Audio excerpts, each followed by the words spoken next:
Saint-Joseph-d'Alma, la ville qui m'a vu naître, le chef-lieu familial où je suis retourné vivre pendant une quinzaine d'années pour y développer un projet horticole qui n'aura finalement pas abouti.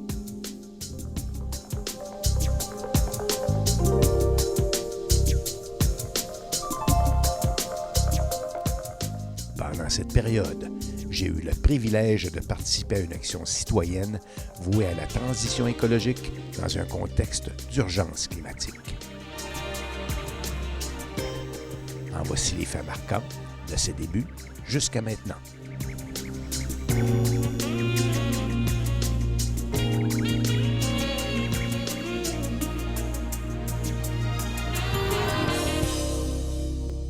On pourrait dire que le moment où ça m'a donné l'impression qu'on arrivait aux extrémités, là, c'est lorsqu'il y a eu la crise économique de 2008-2009, où j'ai vraiment eu le sentiment là, que c'était une espèce de premier coup de butoir au système socio-économique là, et qu'on rentrait dans une période que par la suite j'ai appelée transition, là, comme beaucoup d'autres, là, mais une période de changement.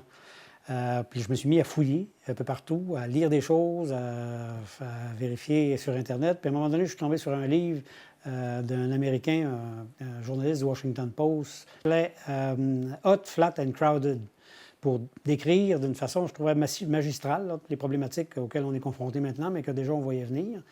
Puis, dans la dernière partie de son livre, il décrivait des initiatives qui lui semblaient avoir un potentiel de faire changer les choses. J'ai fouillé sur plusieurs de ces initiatives-là, mais il y en a une qui m'a plu beaucoup plus. C'était celle des villes en transition, qui, à cette époque-là, commençait à avoir une certaine notoriété. J'ai fait venir de la documentation, j'ai acheté un livre. S'il n'était pas traduit encore en français, il a été traduit par les éditions Éco-Société pas tellement longtemps après. Puis il y avait là-dedans toutes sortes de manières de faire simples et à la portée du premier venu pour mobiliser notre communauté. Et à partir de là, bien, ça a été le début de la belle aventure d'Alma en transition. La première fois que j'en ai entendu parler, c'était Gérald Tremblay qui m'avait approché à la fin d'une rencontre de travail et me dit « Annie, si ça te tente, je t'envoie des choses, de la lecture. C'est un mouvement qui, moi, m'inspire. » Il m'envoie donc les documents sur la transition. Et moi, je me mets à lire ça. Et justement, je me dis « Oui, c'est intéressant. C'est une approche locale. Ça se rapproche un peu de l'Agenda 21. » Mais l'originalité de l'approche sur le travail citoyen de petits groupes m'intéressait à une échelle locale, quelque chose de tangible qui avance à petits pas. J'ai trouvé ça intéressant. Au début de 2013, le duo de départ, convaincu de la pertinence de passer à l'action, s'affaire à la rédaction d'une première lettre pour inviter quelques amis à une rencontre informelle. Les premières rencontres se sont organisées en essayant d'identifier des personnes qui avaient ce genre de préoccupations-là, mais qui venaient de plus grand nombre de milieux différents. Des milieux économiques, des milieux institutionnels, des milieux communautaires, du milieu des affaires, pour que ça puisse démarrer comme un vrai mouvement citoyen. Ce qui m'a appelé vers la transition, qu'est-ce qui m'a appelé dans les documents, moi, c'est vraiment le travail de gang tangible. Donc, le mouvement de la transition, dans le fond, ce qu'on veut faire, c'est que ce soit les citoyens qui soient les porteurs d'un changement et qui fassent des projets positifs. Moi, les mouvements de protestation, ça peut arriver, ça peut être essentiel et oui, je serai là. Mais dans le manuel de la transition et dans certaines lectures, on avait l'image d'une société qui devrait se débrouiller sans pétrole. Et qu'est-ce que ça sollicite ou qu'est-ce que ça suscite? Dans quel sens il faut aller? Pour faire suite à ce questionnement fondamental, le comité organisateur publie une première infolettre à des amis et connaissances. En septembre 2013, le premier Café Transition s'est tenu dans une salle de la friperie Coderre d'Alma avec la projection du documentaire En transition 1.0, suivi d'un débat. Au début, il fallait certainement définir c'est quoi un peu la transition, donc vivre dans un monde sans pétrole, vers quoi ça nous mène, comment rendre notre économie plus résiliente, plus durable. En octobre, une seconde infolettre est publiée et annonce la venue de Pierre Gilbert de l'éco-hameau du Grèbe. Par la suite, toujours en octobre, ce sera au tour de Mathieu Bisson de commenter la démarche d'éco-quartier du centre-ville de Chicoutimi et de Saguenay en transition. La première chose qu'il faut, je pense, essayer de changer dans l'esprit des gens, c'est de faire comprendre que ce n'est pas une petite chose qu'il faut qu'on règle, ou même une des grosses choses qu'il faut qu'on règle, puis après ça, on continue comme avant, business as usual. S'il faut faire du développement durable, c'est parce que le développement qu'on fait n'est pas durable. C'est-à-dire qu'il faut en changer. Les pratiques qu'on a ne peuvent pas se maintenir. Puis plus on va tenter de les poursuivre longtemps, plus le changement de fonctionnement va être difficile puis va être pénible. L'idéal, c'est de commencer par les choses qui sont les plus simples, les plus faciles, les plus quotidiennes. Donc, moi, j'ai trouvé ça intéressant. Donc, une société de la transition fonctionne avec à peu près pas de pétrole ou peu de pétrole. Donc, les objets, on les répare. Des objets de plastique, on les fait durer le plus longtemps possible. Les transports sont différents, donc il faut mettre en place des transports actifs et collectifs. En novembre, c'est la parution d'une 3e infolettre qui traite de permaculture et qui invite les membres à participer à un café transition qui portera sur les réseaux d'échange de services et de solidarité. Toute cette vision-là d'être une gang motivée, tous vers le même objectif, de faire des projets positifs qui vont dans ce sens-là, c'était aussi se donner les moyens collectivement de faire des gestes qu'individuellement on ne peut pas faire. Pour faire suite aux discussions précédentes, le projet d'un premier forum de consultation prend forme et les gens seront invités au Centre culturel Lamennais pour une journée d'échange. Ah oui, le premier forum de Allemand Transition a eu lieu en 2014 au Centre Lamennais. C'était vraiment un très beau tournant, là, je dirais un virage et même un escalier pour notre démarche. On a eu près d'une centaine de personnes. Le but, c'était vraiment d'avoir une base large de participation et que les gens nous amènent des projets. Donc, on avait bâti une animation tout au long de la journée qui amenait les gens à sortir leurs idées par rapport à des thèmes. On avait fait ça sous la forme d'un World Café, on avait des tables thématiques, les gens circulaient. Donc, les gens venaient jaser, on avait des gros cartons dans le milieu des tables. Donc, les gens arrivaient, soit les plus discrets pouvaient noter leurs idées sur leur carton, mais il y avait une discussion, donc, puis même, il y avait, chaque table avait une animatrice ou un animateur. Donc, nous, on prenait des notes. Par la suite, ces notes-là, les listes de projets ont été dressées. Je crois, on avait des post-it. Il y a eu des idées qui ont été collées sur les murs. Donc, à la fin de la journée, finalement, on avait une liste de projets. Et cette liste comportait une 60aine de projets qu'il a fallu regrouper autour de plusieurs comités pour en assurer le suivi. Le comité des activités de quartier, celui des transports mobilité, un pour la mise sur pied du système d'échange local, un dernier pour l'agriculture urbaine et finalement le Cocorico qui constituera le comité de coordination des activités d'Allemand en transition. Le forum, oui, plusieurs buts ont été atteints. On a recruté des personnes via le forum. Il y a eu plusieurs projets qui ont émergé de ça. Je parle entre autres d'un projet d'échange de services, donc qui sont devenus les partageurs. On peut parler de la fête des semences et des aménagements comestibles qui ont fait une autre partie. Je pense qu'il était question de vergers collectifs. Maintenant, il y a au moins 3 vergers collectifs à Allemand. Donc, il y a certaines idées qui ont pris plus de temps à germer, mais il y a des choses tout de suite. Quelques mois après, on avait déjà des projets entre les mains.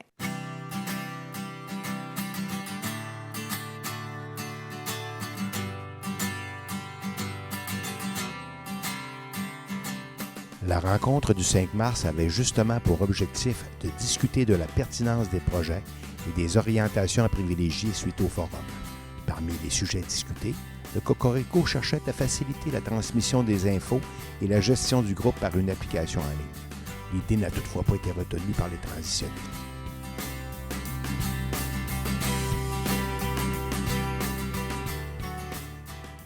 Disons qu'il y a deux grandes attitudes collectives qu'on a là, qui ont engendré les problématiques qu'on connaît.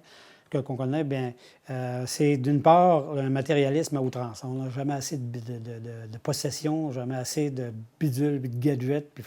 D'autre part, une forme d'individualisme, là, de compétition et de chacun pour soi, qu'entretient le système économique aussi, parce que si on a l'impression qu'on est tout seul, bien, ça nous prend, faut tout acheter. On ne peut pas l'échanger ou le partager. Là. C'est plus payant. Puis en plus, si tout le monde sont dangereux, ça nous prend toutes sortes de moyens pour se défendre, puis des systèmes d'alarme, des armes et tout ça. Bon. En contrepartie, moi, j'aime beaucoup l'expression de la simplicité volontaire qui dit que la société, dans l'avenir, il faudrait que ce soit moins de biens et plus de liens. Chez Allemand Transition, on a de la suite dans les idées et le Cocorico a invité Serge Mongeau, auteur de l'ouvrage Choc, la simplicité volontaire, ainsi que Diane Carriérim, enseignante, qui a collaboré à la création de l'ouvrage. Une captation vidéo a été effectuée et fut présentée par la suite sur le réseau communautaire. On a organisé la première fête des semences en 2014. On avait discuté lors du forum ouvert. Et à un moment donné, on est quelques personnes qui jardinons dans nos temps libres. On s'est dit, bien, on va faire quelque chose. On va faire un petit salon d'échange de semences pour ceux qui aiment ça. Puis en même temps, on va se partager des trucs. On avait besoin d'à peu près rien, quelques tables, quelques chaises, des semences et des visages souriants. Puis, on pensait être peut-être 10, 12, 15 personnes. On a eu 30 personnes. On a eu des passants qui étaient curieux. On a eu des gens qui disaient « Ah, mais avoir su, j'aurais apporté mes semences. Ah, puis moi, j'aimerais ça commencer un jardin. Qu'est-ce que vous me conseillez? » Là, la question elle amène une bonne réponse. On s'est dit « Il y a quelque chose là. » Le 9 avril, s'est tenu un café transition pour lancer le comité de vie de quartier et en mai, une infolettre publie un texte sur l'agriculture urbaine. Une invitation est lancée pour un cours portant sur les champignons et l'aquaponie.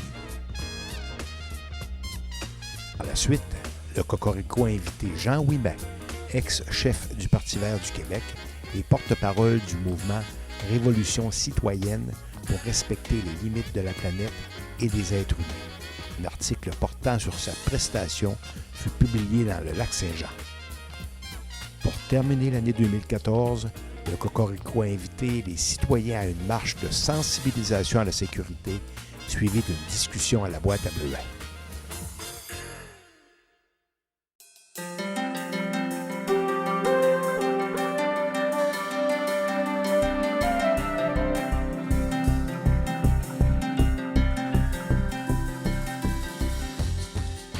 Propulsé par les succès de l'année précédente et pour faire suite aux propositions du Forum ouvert, l'année 2015 commence par une projection vidéo portant sur les serres du futur. Le 27 janvier, les gens sont conviés à une rencontre pour présenter le système d'échange local. Les organisateurs en profiteront pour expliquer les règles, procédures ainsi que le fonctionnement du nouveau service qui se nommera désormais les partageurs. La semaine suivante, dans la salle de l'espace soccer du restaurant Apollo, Marc présente le logiciel servant de plateforme numérique pour assurer la gestion des échanges.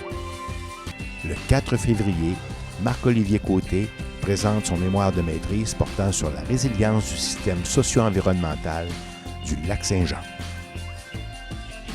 Finalement, pour conclure l'hiver et célébrer l'arrivée du printemps, la deuxième édition de la Fête des semences se tiendra à la boîte à bleuets.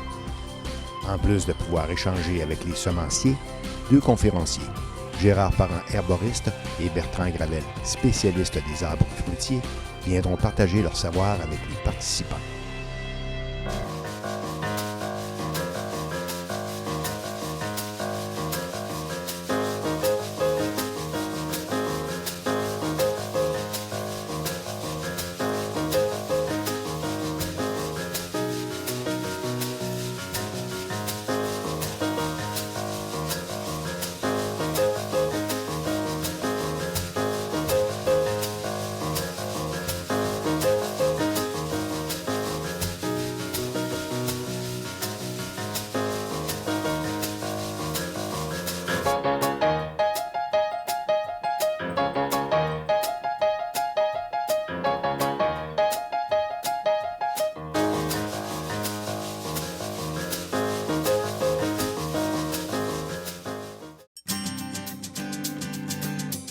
Comme l'a sûrement remarqué le journaliste Jean-Luc Dumont, la Fête des semences 2015 s'est avérée un franc succès. Le 18 mars, un café transition organisé par Annie Brassard s'intéresse aux aménagements comestibles et le 10 avril, un atelier de préparation et de certification des vélos s'ajoute à la programmation printanière. Finalement, le 14 avril s'impose comme une date importante pour le mouvement écologiste. Claude Villeneuve, professeur et chercheur à l'UQAC, a accepté de venir entretenir le groupe de son dernier ouvrage portant sur le climat « Est-il trop tard ?» Oui, il est trop tard, d'une certaine façon. Il est trop tard pour les espèces qui sont disparues. On ne les reverra plus. Il est trop tard pour des ressources qui ont été gaspillées, hein, mais il en reste. Puis il est encore temps de faire... Aujourd'hui, c'est toujours le premier jour de notre avenir. Fait qu'on ne peut pas changer ce qu'on a fait il y a des années, mais on peut changer ce qu'on fait à partir de maintenant. C'est déjà l'effondrement pour un certain nombre d'espèces ou de variétés de plantes ou d'insectes qui sont disparus. C'est déjà difficile pour beaucoup de communautés à travers le monde. Il y a déjà des réfugiés climatiques. Ça fait un bon moment qu'il y a des réfugiés économiques. La vie est dure pour beaucoup de milieux naturels puis pour beaucoup de milieux humains. Pendant qu'il y en a qui ont les deux mains dans l'assiette au beurre puis n'en profitent tant qu'ils peuvent. Là, on va à un moment donné s'apercevoir que faire toujours plus de la vieille recette qui nous a menés où on est, bien, ça ne marche pas. Il faut en inventer des nouvelles. Puis on va se tourner, puis on va regarder un paquet de choses qui se font, qui ont un potentiel formidable de rendre les communautés plus vivantes, de répondre mieux aux besoins des personnes, puis d'avoir moins d'impact négatif sur l'environnement. Dans le mois de mai, le Cocorico publie un rapport des activités 2014-2015 et fait le constat qu'avec si peu de moyens, les activités de transition suscitent beaucoup d'intérêt auprès de la population almatoise. À la fin de mai, Gérald de Tremblay réalise une présentation dans une salle de la Société d'histoire.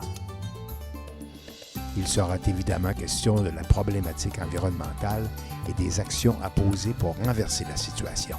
Au début du mois de juin, un café transition portera sur l'impact environnemental des détergents avec Louis Tremblay, chercheur originaire de la région et qui réside en Nouvelle-Zélande.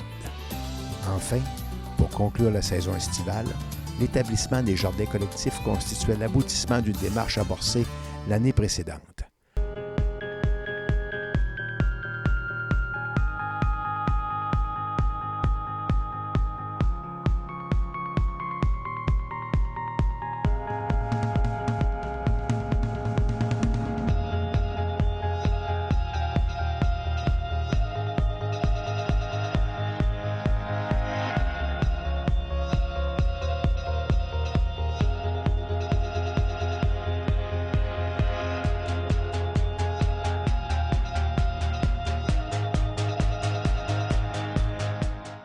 C'est vraiment quelque part par égoïsme.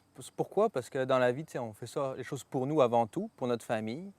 Et comme j'avais un petit terrain, pas de place pour avoir des arbres fruitiers, j'ai décidé de demander à la ville, on peut-tu avoir un terrain public pour avoir des arbres fruitiers? Mais mon égoïsme, c'est la source. Mais ce qui est intéressant, c'est que vu que c'est dans un terrain public, bien, tout le monde peut en profiter. Puis moi-même, je mange très peu de fruits dans les vergers parce que j'arrive trop tard. Donc c'est ça c'est un égoïsme qui devient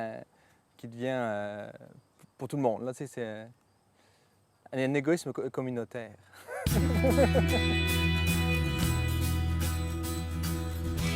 Depuis le lancement du mouvement, force est de constater que les initiatives de transition sont nombreuses et font boule de neige.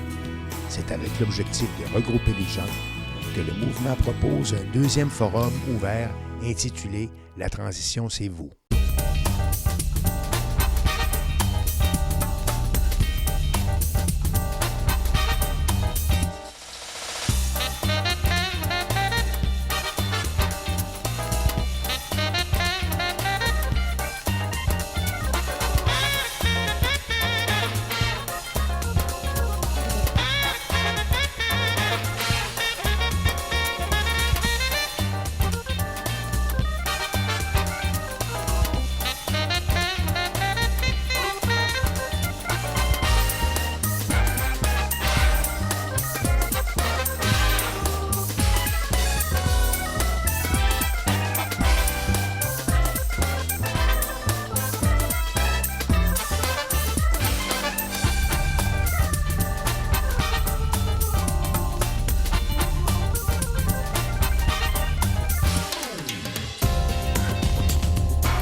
Laure Varidel rend visite au Café L'Accent. Elle voulait féliciter l'organisme pour avoir eu la bonne idée d'offrir des repas à prix modique à une clientèle diversifiée. L'année 2015 se termine donc en proposant une mouture estudiantine de la transition au Collège d'Alma. L'objectif étant de poursuivre la réflexion sur le développement durable et la sécurité alimentaire.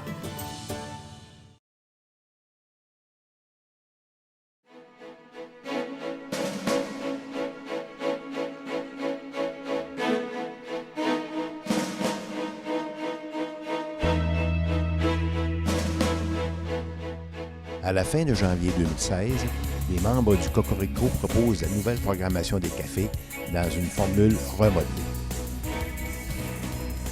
En seconde partie de l'activité de lancement, les membres des partageurs ont été invités à célébrer le premier anniversaire de cette belle initiative.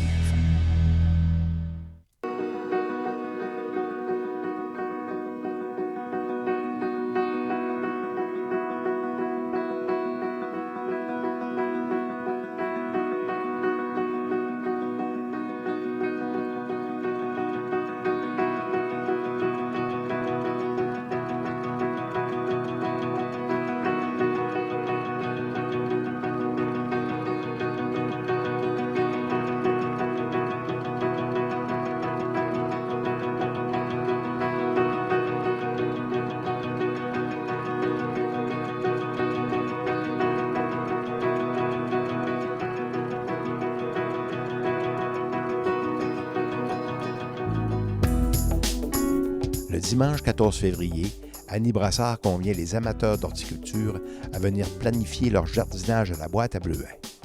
Une activité très appréciée qui a permis à plusieurs participants de concevoir leur projet estival. Pour l'année 2016, une autre bonne nouvelle. En effet, la Fête des semences a reçu l'approbation du Programme national des semences du patrimoine et pouvait ainsi élargir sa clientèle.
En avril, le Cocorico convie les transitionnistes à un autre atelier de réparation de vélos animé par 2 spécialistes.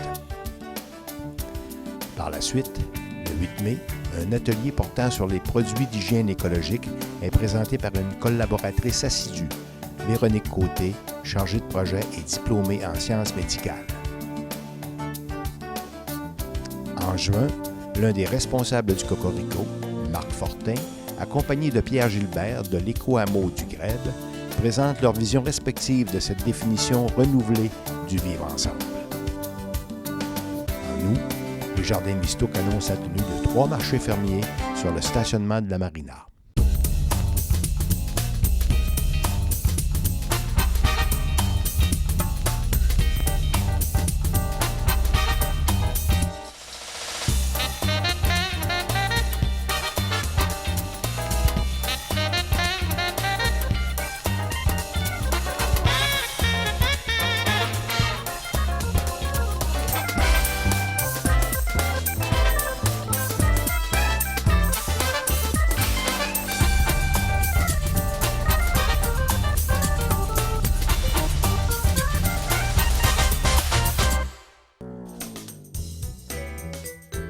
début de septembre, les jardiniers et jardinières d'Alma sont conviés à un atelier portant sur la conservation et la transformation des récoltes. En novembre, Annie Brassard convie les intéressés à un café transition pour voir le documentaire inspiré des pratiques horticoles de Jean-Martin Fortier, le kit du jardinier maraîcher. En guise de dernier café transition de l'année, Yann Seger viendra discuter avec les membres pour tenter d'imaginer un Noël de l'être plutôt qu'un Noël de l'avoir.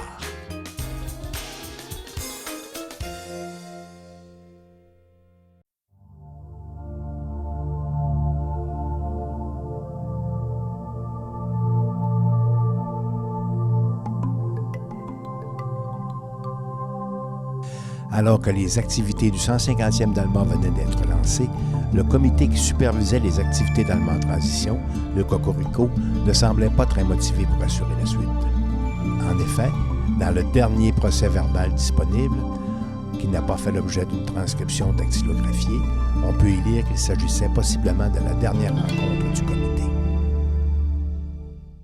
Ça a fini par s'essouffler d'une certaine façon. Puis on constate que le mouvement des villes en transition un peu partout à travers le monde est lui aussi en train de s'essouffler. Mais je ne pense pas que ce soit dû au fait que les personnes, elles, s'essoufflent. C'est que les choses changent. Sous la forme que ça s'est travaillé pendant un certain temps, ça semble convenir un peu moins aux communautés. Mais il y a encore plus de projets, de coopératives d'énergie, de jardins communautaires, d'agriculture urbaine qu'il n'y en a jamais eu. Puis c'est rendu même là, qu'il y a un soutien de l'État. Il y a des villes qui ont décidé d'en faire des priorités. Le mouvement qu'a lancé les villes en transition, lui, il dure.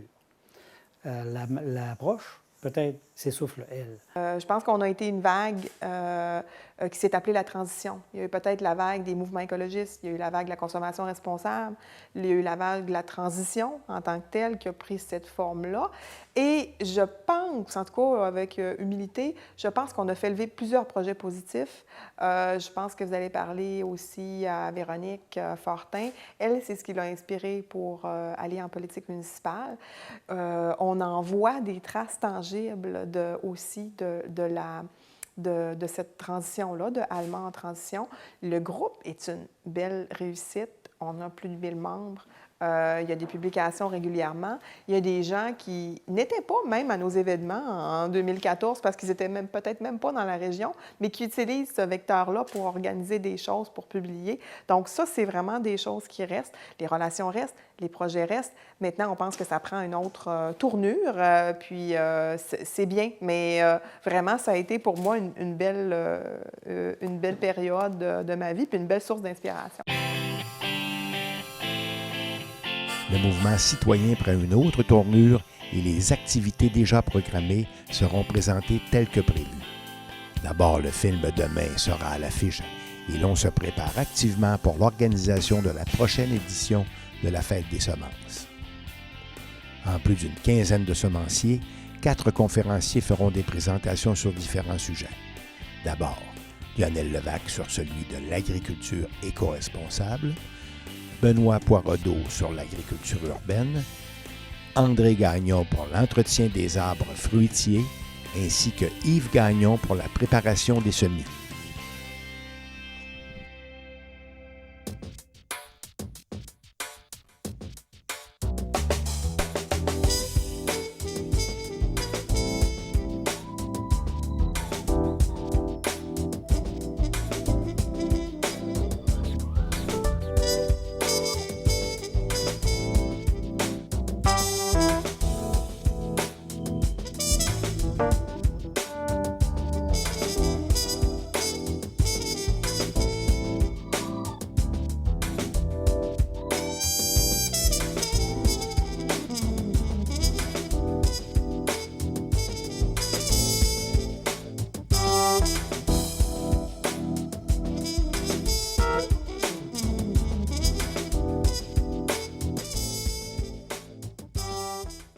Parfois, on me demande s'il y a un lien entre mon implication dans Jardin Mistook et l'implication que j'ai eue avec Alma en transition. Bien sûr qu'il y a un lien.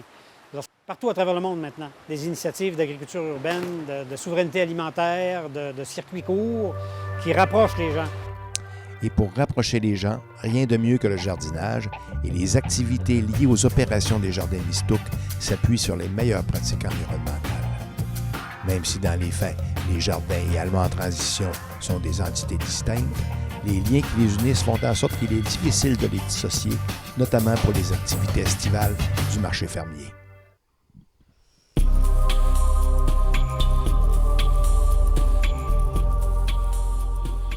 Comme il est possible de l'imaginer, en l'absence de leadership du Cocorico, les activités d'Alma en transition, hormis la fête des semences qui se déroule maintenant à La Rouche, sont plutôt rarissimes jusqu'au jour où... Déclaration citoyenne universelle. Nous, citoyennes et citoyens, déclarons que le réchauffement climatique est une urgence. Ces conséquences mettent non seulement nos écosystèmes en péril, mais posent aussi un danger imminent à l'espèce humaine. Actuellement, les politiciens ne sont pas arrivés à accomplir les actions nécessaires pour contrer les effets destructeurs du réchauffement climatique. Face aux données scientifiques exposées depuis plus de 30 ans, face à l'inaction ou aux actions inadaptées et irresponsables des acteurs politiques et face à la situation dramatique qui se développe dangereusement, nous déclarons que le réchauffement climatique est maintenant une urgence planétaire. Sûrement vous vous souvenez de la saga de la déclaration d'urgence climatique. On a vu un peu partout au Québec différentes municipalités qui étaient interpellées par les citoyens pour signer la déclaration d'urgence climatique. Puis quand on a vu ça à Alma, on s'est dit, bien là, il va être temps que nous aussi, on le fasse. Donc là, il y a eu vraiment l'écriture d'une déclaration un peu plus maison, plus collée à l'arrêté d'Alma. Ça a pris quelques semaines, mais par la suite, là, le vendredi, on a dit on invite le monde là, pour le lundi suivant. Et le lundi suivant, on était 65 personnes à remplir au complet la salle du conseil municipal, ce qui est assez rare à Alma. Là. Maintenant, on est rendu à la période de questions. Je tiens à vous remercier d'ailleurs de votre patience, tout le temps que vous avez attendu la réunion pour venir nous adresser la parole. Je suis convaincu qu'il y a quelques personnes dans la salle qui vont venir nous adresser la parole. Alors, la parole est à vous au micro. Veuillez vous identifier, s'il vous plaît, pour notre procès verbal. Oui, bonjour. Mon nom est Véronique Côté. Bonjour, Mme Côté. Bonjour. Donc, chers membres du conseil municipal, résidente et résident de la ville d'Alma, journaliste. J'aurais une question. Oui. En partant, est-ce que vous êtes tous résidents d'Alma? Je dirais que oui. Parfait. Et représentant des médias. Je suis ici à titre de mère de 2 jeunes filles et comme plusieurs Almatoises et Almatois, je suis inquiète. Vous êtes probablement au courant que depuis plusieurs semaines, des citoyennes et des citoyens de partout au Québec rencontrent leurs conseils municipaux pour demander d'endosser la Déclaration citoyenne universelle d'urgence climatique, la DUC. Déjà plus de 150 municipalités appuient la déclaration et des milliers de personnes, déjà plus de 200 000, ont signé le pacte pour la transition. À titre de citoyennes et citoyens d'Alma, nous aimerions connaître l'opinion de nos élus sur ce texte inspiré de la version originale de la DUC, laquelle sera remise au greffier en complément de présentation. Ce que je vais présenter est une déclaration citoyenne universelle d'urgence climatique. Ce sont des extraits du texte original adaptés et modifiés pour la présentation.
question est, est-ce que le conseil municipal peut confirmer son engagement à devenir une communauté durable visant un bilan énergétique carboneutre, notamment en s'inscrivant dans le marché volontaire de la bourse du carbone?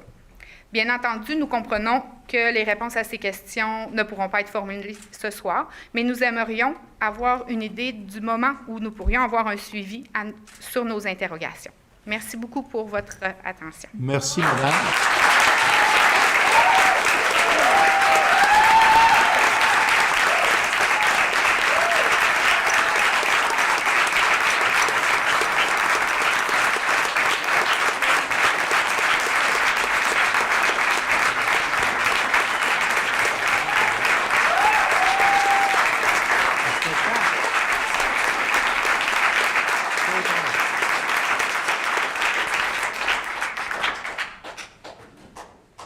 Vous êtes convaincus?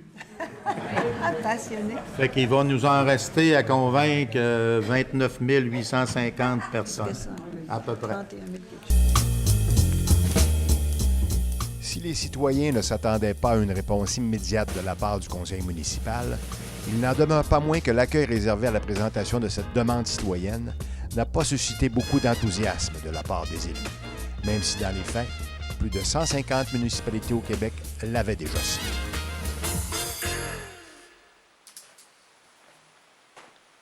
Hey, est-ce que vous avez vu la température qu'il fait dehors? Il fait moins 22 en ce moment. C'est vraiment extrêmement froid pour la saison. Puis il y a une marche aujourd'hui pour lutter contre les changements climatiques. Cette marche-là, elle n'a pas lieu seulement à Alma, elle a lieu partout sur la planète. Il y a des gens de plein de pays qui sont mobilisés pour faire la fameuse marche du 8 décembre, la marche d'aujourd'hui, pour souligner aux gens qui sont réunis à la conférence des partenaires pour la lutte contre les changements climatiques qu'il y a des populations partout dans le monde qui sont préoccupées par ce sujet-là.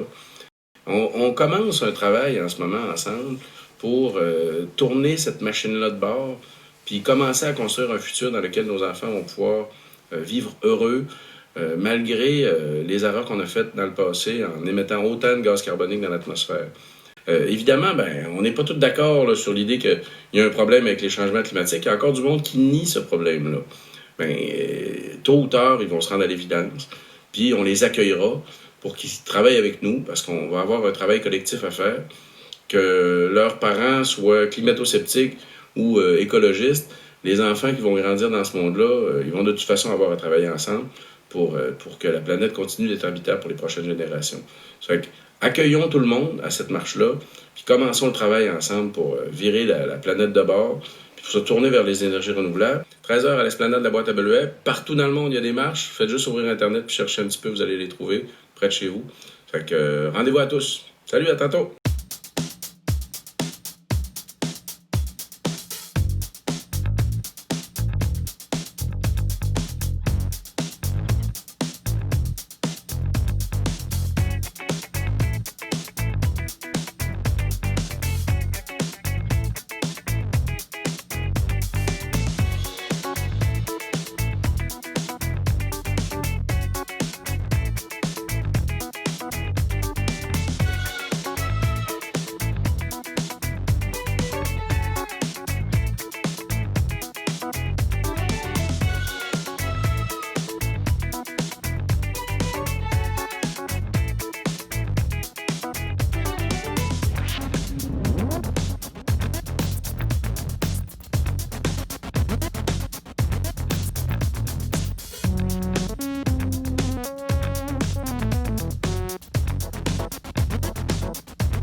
Il y avait déjà des gens en mouvement. Je trouvais ça le fun, ça me donnait de l'espoir sur le fait que oui, même si Allemand Transition, le comité n'est plus là, il y a quand même des gens aux aguets et qui ont tout de suite vu l'intérêt d'amener cette déclaration-là au Conseil de ville et de participer au mouvement de la marche pour le climat.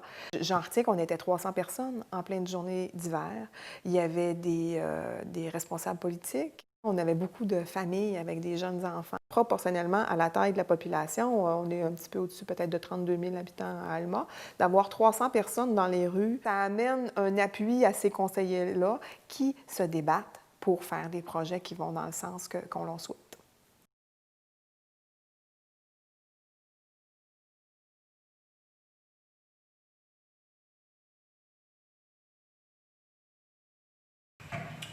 Mesdames et messieurs, bonsoir et bienvenue à cette assemblée du 21 janvier 2019. Je pourrais dire que c'est une assemblée toute spéciale, étant donné que nous avions promis de donner des réponses concernant la lutte au changement climatique. C'est ce soir que nous allons présenter une résolution. Alors, Mme Fortin, allez-y, c'est à vous le point 4. Merci, M. le maire. Bonjour aussi aux personnes qui se sont déplacées dans la salle. Merci aux gens à la maison.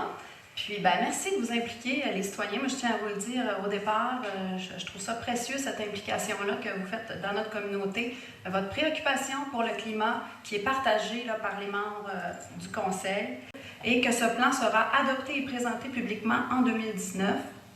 Considérant que le Conseil municipal a pris connaissance de la Déclaration citoyenne universelle d'urgence climatique présentée par un groupe de citoyens, ainsi que le pacte pour la transition.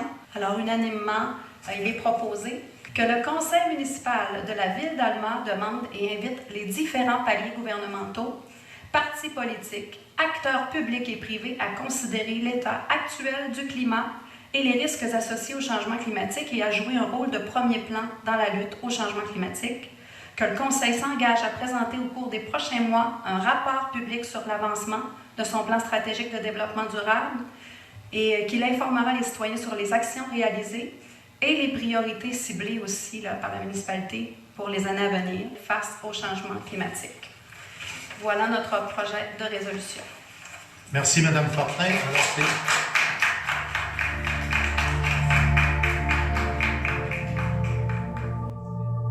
Si les citoyens ne s'attendaient pas à une réponse immédiate lorsque la demande fut présentée au Conseil, le libellé de cette résolution, quoique bien intentionné, ne correspondait pas vraiment aux attentes des gens qui ont déposé le projet de déclaration l'année précédente.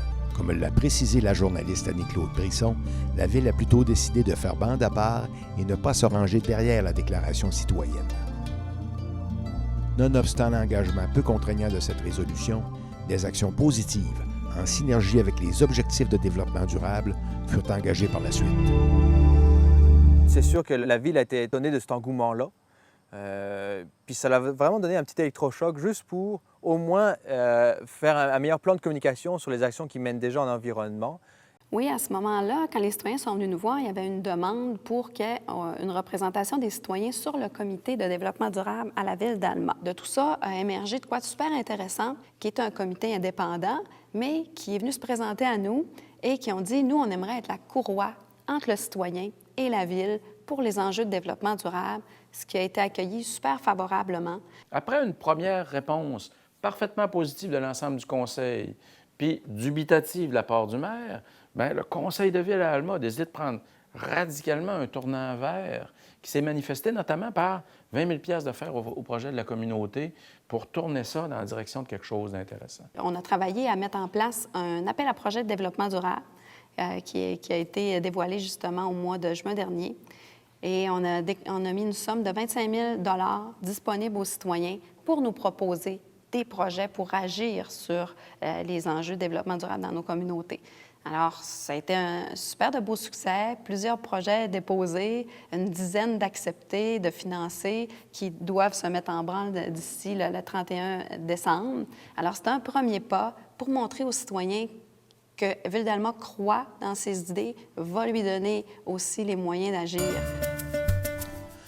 En mars 2020, la Ville lance un deuxième appel d'offres de projets pour les citoyens et organismes œuvrant sur le territoire de la municipalité.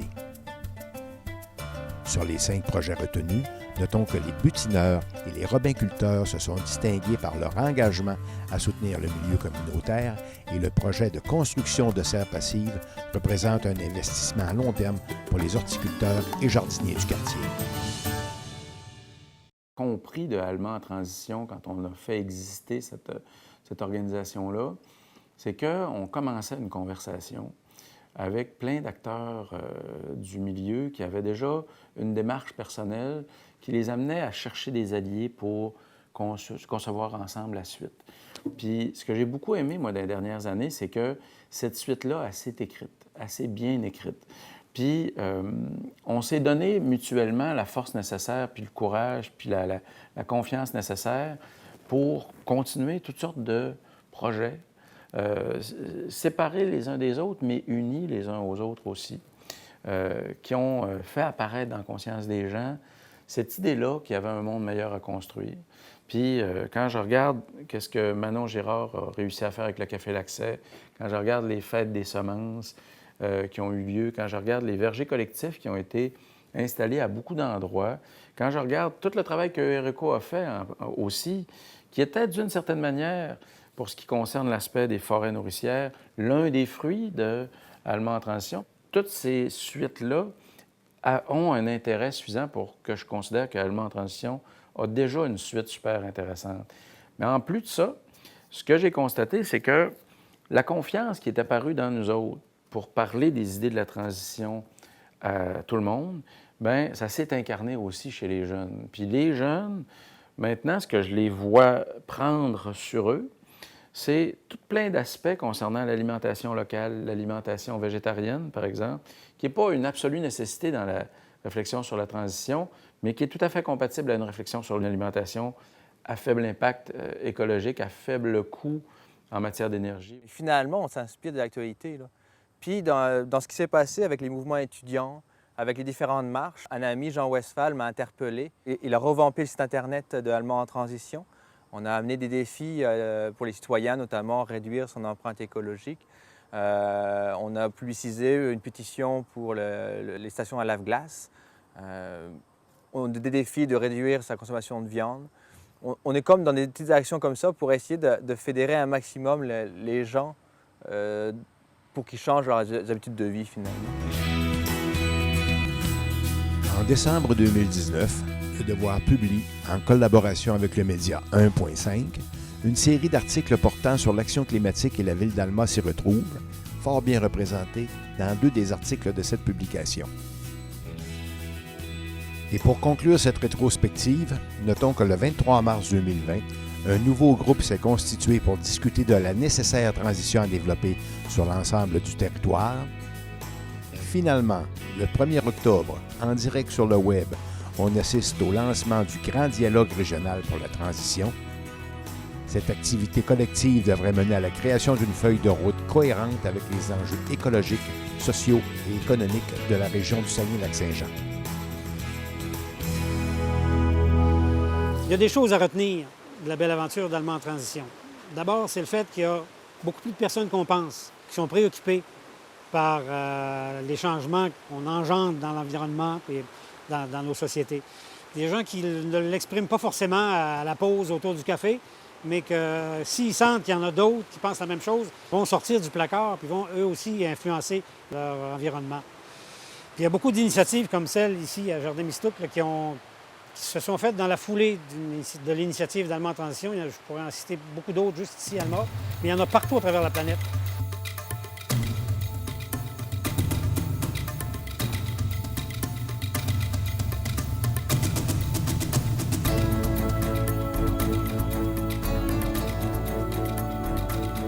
On a une occasion unique dans l'histoire de l'humanité, c'est de refaire tout ça selon un modèle qui serait généreux, qui serait inclusif, puis qui nous rendrait plus heureux, plus calme. Puis, le monde dans lequel on voudrait que nos enfants vivent, c'est à nous autres de le créer.